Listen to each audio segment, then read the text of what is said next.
Mesdames, Messieurs, bonjour et bienvenue sur notre chaîne YouTube. Ici nous vous donnons la clé, alors si vous êtes nouveau, abonnez-vous et cliquez sur la cloche de notification pour ne plus rien manquer. Cela fait, on peut commencer. Propos de l'ambassadeur de la France au Burkina, nouvelle vision exige des excuses publiques. Ceci est une déclaration de la nouvelle vision sur la sortie de l'ambassadeur de France au Burkina le 14 juillet 2022. C'est avec consternation que la nouvelle vision, le parti de la jeunesse qui tend à se battre pour la souveraineté et contre l'ingérence des pays étrangers dans les affaires internes de notre pays, a appris les propos extravagants et insultants d'un diplomate, en l'occurrence M. Luc Alald, ambassadeur de la République française au Burkina Faso. Pour la nouvelle vision, les propos de Luc Alald sont une insulte à toute la jeunesse burkinabé qui lutte pour l'indépendance totale de notre pays. En pensant s'adresser à une catégorie de personnes par dédain ou par ignorance, Monsieur l'ambassadeur a insulté la nation burkinabé tout entière, car il n'y a pas ce burkinabé qui ignore le double jeu de la France. Il ne s'agit pas d'une accusation sans preuve. Même des anciens présidents français, des anciens ministres et hauts cadres français ont prêté ce double jeu à la France. D'ailleurs, si M. Alald ne l'a pas encore fait, nous lui invitons à lire le livre Rwanda, La fin du silence, témoignage d'un officier français, de Guillaume Ancel, ancien officier français qui a servi plus de 25 ans dans l'armée française. Aussi, il nous convient de rappeler à M. l'ambassadeur que le drame que nous vivons, ces milliers de morts, ces millions de déplacés, ces misères, ces rétrécissements de nos territoires du Sahel sont, seront et demeureront pour toujours une responsabilité de la France. Votre pays, dirigé par Nicolas Sarkozy en son temps, fait partie des plus grands responsables de l'insécurité dans le Sahel.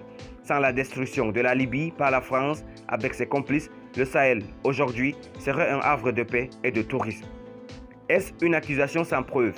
Le dossier Sankara qui se trouve en France, est-ce une accusation sans preuve?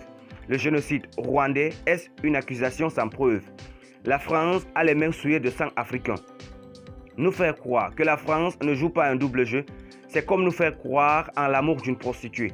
Si M. Alald a pu tenir de tels propos devant des officiels burkinabés, c'est bien par mépris et esprit de supériorité face au peuple burkinabé, avec la complicité de ceux qui ont dirigé ce pays.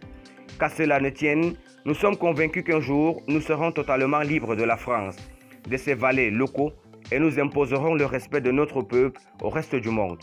Ce n'est qu'une question de temps.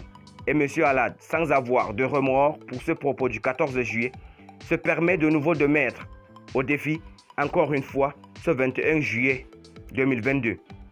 Pour cette déclaration, la nouvelle vision demande aux autorités burkinabées d'exiger une excuse publique à la nation de l'ambassadeur français Luc Alald, le départ sans délai de M. Luc Alald du territoire burkinabé. Aussi, nous invitons les autorités burkinabées à rompre tous les accords militaires avec la France. Et nous tenons à informer les diplomates français que le burkinabé aujourd'hui n'est pas celui d'hier et que notre jeunesse est engagée à tourner la page de la France-Afrique avec ou sans ses dirigeants. Par conséquent, nous invitons le peuple burkinabé à être mobilisé et prêt pour la lutte contre l'impérialisme français. La France est un pays ami, mais la politique française est notre ennemi, au même titre que nos citoyens qui la soutiennent, le président Abdourahmane Sawadogo. Merci pour votre aimable attention. Si vous êtes nouveau, n'oubliez pas de cliquer sur la cloche de notification et de vous abonner à la chaîne. Merci et à très bientôt pour une nouvelle vidéo.